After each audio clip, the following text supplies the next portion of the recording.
மாத்ரே நமகா. சென்னை அடையார் சர்வசக்தி பீடத்திலிருந்து அருள்வாக்கம்மா ரேணுகா தேவி.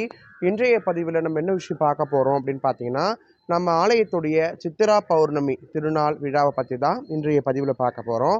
இந்த பதிவை பார்க்குறதுக்கு முன்னாடி நம்மளுடைய சேனலை சப்ஸ்கிரைப் பண்ணாதவங்க பண்ணிக்கோங்க. வாங்க வீடியோக்குள்ளே போகலாம்.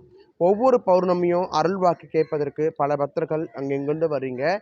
வழக்கம் போல் எப்பவுமே அச்சரப்பாக்கம் பகுதியில் நம்மளுடைய அருள்வாக்கு மேடை பௌர்ணமி இன்னைக்கு நடைபெறும். ஆனால் இந்த பௌர்ணமி சித்திரை மாத பௌர்ணமி, அதாவது சித்திரா பௌர்ணமி அப்படின்றதுனால நம்ம அடையார் கோவிலில், அடையார் அங்காள பரமேஸ்வரி கோவிலில் சித்திரை கரகம் பாலிப்பு செய்யக்கூடிய விழா இருக்குது. அதனால் இந்த சித்திரா பௌர்ணமிக்கு அருள்வாக்கு நம்ம கோவிலில் நடைபெறாது.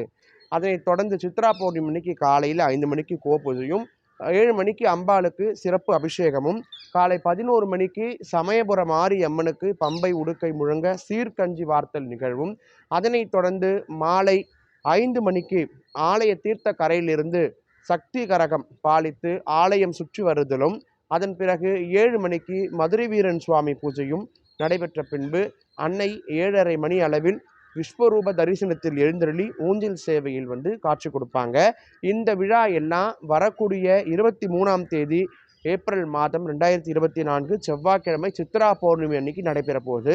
இந்த விழாவுக்கு எல்லாரும் கண்டிப்பாக கலந்துக்கணும்னு நான் அழைக்கிறேன். அம்பாளுடைய அருள் எல்லாருக்கும் கிடைக்கணும். ஒவ்வொரு சித்திரா பௌர்ணமி விசேஷமான சித்திரா பௌர்ணமி. இந்த வாட்டி நம்ம ஆலயத்தில் விசேஷமான பல பூஜைகள் நடக்க இருக்குது. அதனால் இந்த பூஜையில் நீங்கள் கலந்துக்கிட்டு அம்பாளுடைய அருளுக்கு பாத்திரமாகும்படி நான் கேட்டுக்கிறேன்.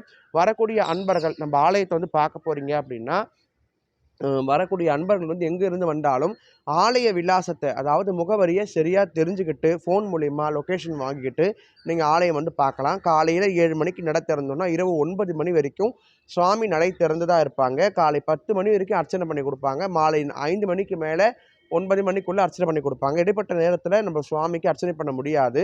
அந்த நேரத்தில் சுவாமியை மட்டும் நீங்கள் தரிசனம் பண்ணிக்கலாம். கண்டிப்பாக சுவாமியை பாருங்கள். எல்லாருக்கும் சுவாமியோட அனுகிரகம் கிடைக்கட்டும். பெரியாண்டவர் சுவாமி இங்கே இருக்கிறாரு. பெரியாண்டவரை குலதெய்வமாக கொண்ட நண்பர்களும் கோவிலை பாருங்கள். இது சம்பந்தமாக ஏதாவது கருத்துக்கள் இருந்தால் உங்களுடைய கருத்துக்களை கமெண்ட்ஸ் பார்த்து தெரிவிங்க. நிச்சயம் அடுத்த பதிவில் அதுக்கான விளக்கத்தை கொடுக்குறேன். நன்றி. சிவாய நம.